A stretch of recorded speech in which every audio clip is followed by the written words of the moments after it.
talk tonight, I couldn't talk on Saturday. I'm back, so I'll be about an hour. Sunday, March the 6th, two most noteworthy things I'm gonna go over with you. We had a armed robbery at 1:30 a.m. in the morning at the Murphy's gas station here in Indian Trail. Had a white male with a hoodie and a mask on, came in armed with a handgun, robbed the store clerk. Our folks responded out, ran a K9 track on it, and detectives are still working on some leads on that case right now, but no arrest has been made on it. And then less than 24 hours later, that evening at 9:30, a male entered into the Arby's restaurant and robbed them at gunpoint, again with a mask on. However, the first male was a white male, the second male was a black male.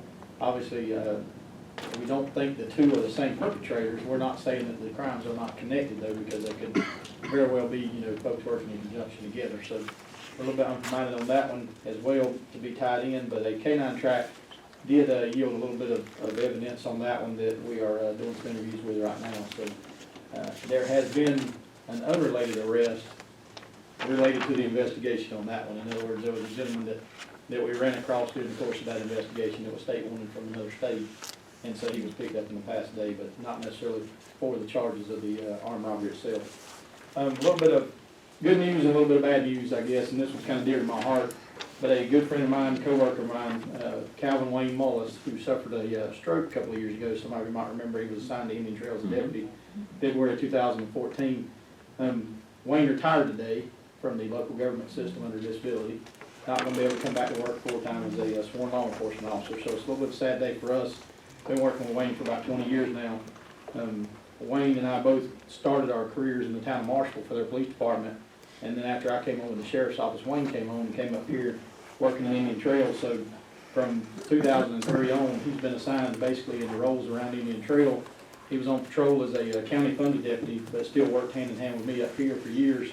Went to go be an investigator with the office in the Detective Bureau, and was assigned back up here to Indian Trail, so he worked a lot of cases out of the Indian Trail office in the Indian Trail area, and was actually stationed in our building for several years. And then came back out of the Detective Bureau back onto our contract patrol up here, and was serving in that capacity whenever he had his stroke a couple of years ago. Since the time that he had his stroke and went out on medical leave, we obviously moved his position back up under the umbrella of the sheriff's office main function, and then replaced him with somebody else up here. But Wayne's just one of those guys that we'll be missing, and he's got 2 kids, 41 years old. Awful young age to be retiring at. Good thing for us, we were able to give him some decent benefits coming out of this, and so hopefully moving forward he can change gears in career path, and he's alive and well with us today. So that's the main thing, and he's a walking miracle in our eyes. But we did have a retirement celebration of sorts with him today, but it was a little bit of a mixed feeling. But I know that several of you continue to ask how Wayne's doing. So that's all I've got for tonight. Thank you very much. Thank you. That brings us to the consent agenda.